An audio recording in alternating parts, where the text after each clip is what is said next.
இது ஒரு political action thriller. Mammootty Mohanlal இணைந்து நடித்த படம்னு ஏகப்பட்ட எதிர்பார்ப்போட போறவங்களுக்கு இப்பவே சொல்லிடுறேன், இது மம்முக்கா படம். செகண்ட் ஹாஃப்ல வர்ற லாலேட்டனுடைய ஆக்டிங் வேற லெவல். படம் முடிஞ்சு திரும்பும் போது மனசு முழுக்க லாலேட்டன் தான்.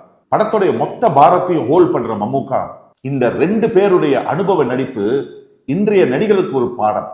ஃபஹத் ஃபாசில் ஹீரோவா ஓகே, வில்லனா டபுள் ஓகேன்னு சீனுக்கு சீன் சிக்ஸர்.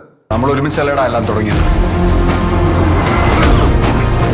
இந்த மூணு பேருக்கும் தோல் கொடுக்கிற பேலன்ஸ் பண்ற குஞ்சாக்கோ கோபன், ரேவதி, நயன்தாரா, தர்ஷனா மற்றும் எல்லாருமே கொடுத்த வேலையை திருப்தியா செஞ்சிருக்காங்க. ஒன் லைன்ல சொல்ல முடிஞ்ச கதை தான், ஆனா screen play you should experience that one.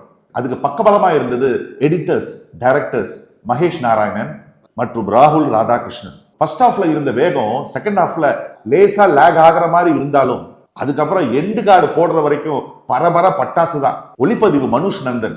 James bond படத்துக்கு நிகரான தரமான cinematography. Music Sushil Shah.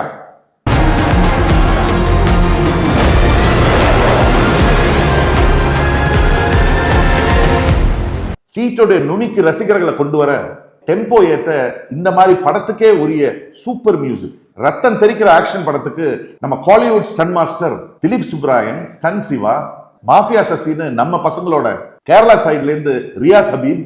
The real ஆக்ஷன்னா தியேட்டருக்கு வந்து பாருங்க, மிரண்டு போயிடுவீங்க. அதுவும் கார்ல ஒரு ஃபைட்டும் லிப்ட்ல ஒரு ஃபைட்டும் போடுறாங்க பாருங்க, வேற லெவல். இப்படியெல்லாம் பாசிட்டிவா இருந்தாலும் சில குறைகள் இருக்கதான் செய்யுது. இந்தியாவால் தேடப்படுற ஒரு குற்றவாளி லுக் அவுட் நோட்டீஸ் கொடுத்ததுக்கு அப்புறமும் எப்படி வெளிநாட்டுக்கு போனாரு, திரும்பி எப்படி இந்தியாக்குள்ள வந்தாரு, போலீஸே இல்லாத கேரளா, கிளைமேக்ஸ்ல வர்ற கலவர சீன், இப்படி சின்ன சின்ன டெம்ப்ளேட்டான குறைகளும் உண்டு. ஆனா இவ்வளவு பிரம்மாண்டமான ஆக்ஷன் படத்துல ரசிகர்களுக்கு அதெல்லாம் பெரிய விஷயமா இருக்க வாய்ப்பில்லை. சார், ನೀವು ಟೆರರಿಸ್ಟ್ ಪೊಲೀಸ್ பேட்ரியட். தரமான ஆக்ஷன் த்ரில்லர் ரசிகர்களுக்கு பேட்ரியாட் ஒரு ரகலையான ட்ரீட் தான். இந்த படத்தை மலையாளத்துல தான் பார்த்தேன். தமிழ் டப்பிங்கை பத்தி தெரியல, ஆனா இந்த படத்தை மலையாளத்திலேயே பார்த்தோம், புரியும். இந்த படத்துக்கு நபீல் வியூஸோட மதிப்பெண் 10க்கு 7.